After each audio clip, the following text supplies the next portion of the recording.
which suits Rotary ideally. But it is interesting. So why don't we sort of categorise by perhaps the number of children we have, since that's a pretty important role, or potentially in other countries we'd be categorised by our religion, or maybe even our political beliefs.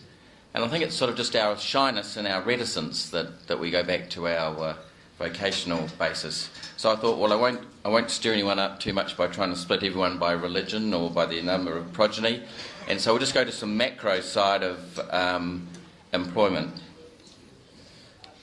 I work this.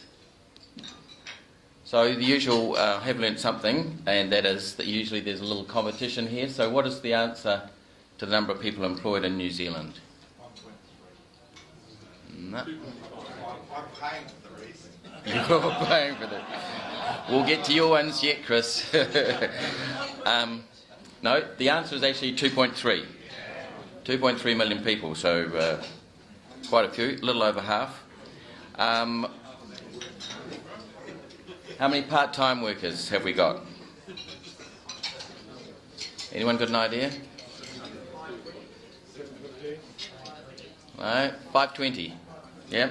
So good on those. Now I think I meant to be asking you to grace the box at the same time. So if you're part of the employed, grace the box. If you're part of the part-timers. Now how many people over 65? This is admirable. How many people would? Sorry? 245. That might include a lot of homework, but the official stat is a little less than that. It is 126, the first one, okay? Right. Now some of you may have a feel for this. How many unemployed have we got? Too many?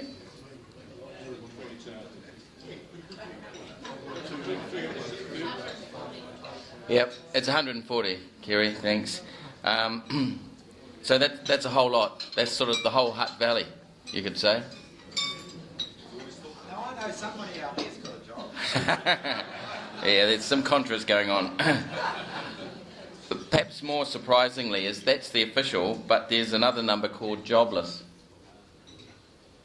And that includes people who aren't available or aren't actively seeking. And there are a number of reasons for aren't actively seeking. There may be no jobs around in your area, or you might have been demoralised by knocking on 100 doors or whatever. So what's the answer here? So this includes that number we had before. It includes the 140. What's the total? 240, yes. Another 100,000. That's unbelievable. So I think it was Bill Clinton who said the best social program in the world is a good job. And I think there's been a couple of comments called out on that. Right. Education. An investment in education provides the best rate of interest, so says Benjamin Franklin. What are the number of people who have a graduate degree and above? We've got a 550. Any up on 550? It's 650, so you could say it's about a quarter of the employed, 28% of the employed. The next one this is gross, so it's not the net position. So I know you've all been listening to the Prime Minister telling you how many jobs there are, but probably was not commented, and this comes, this is statistics data. How many jobs have we lost between 2005 and 2010?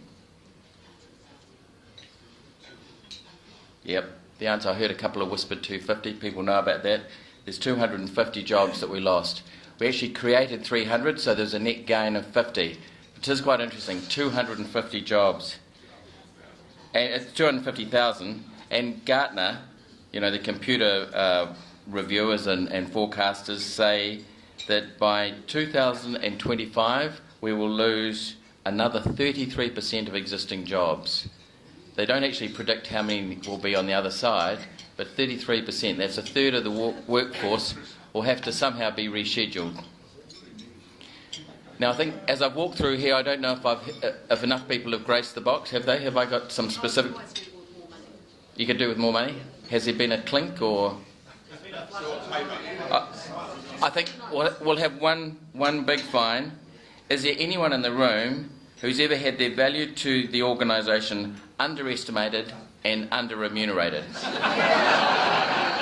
Could you grace the box, please? Okay, that's enough.